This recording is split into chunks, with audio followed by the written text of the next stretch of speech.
Ano bang dumito na muna? Besides, meron din akong job interview sa US. Work for Apex. Please say yes.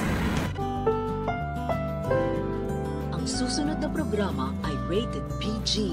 Ito ay nangangailangan ng patnubay at gabay ng magulang para sa mga batang manonood.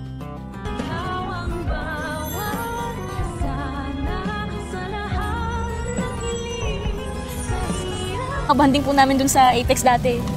Gusto mo bang bumalik?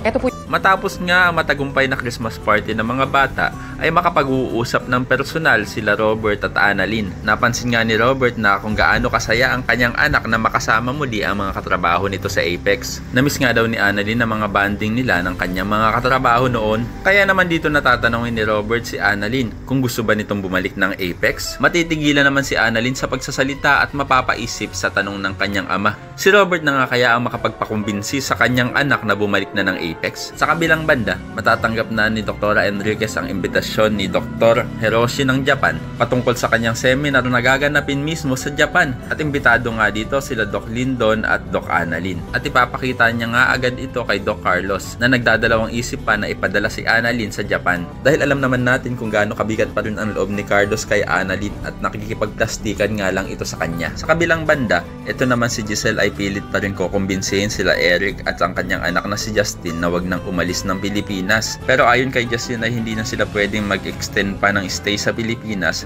dahil nga may nag-aabang sa kanyang job interview sa States. At dito na nga aalokin ni Giselle ang kanyang anak ng trabaho sa Apex para hindi na nga ito umalis pa. At gagawin nga ni Giselle na co-owner ng Apex ang kanyang anak. Kaya naman ko isa ka rin sa mga sang-ayon na dapat na talagang lumipat ng Apex si Annalyn para makasama niya na din ang kanyang totoong pamilya. Ay pakilike ang video na ito and don't forget to subscribe. Thanks for watching and see you on our next episodes. Bye-bye!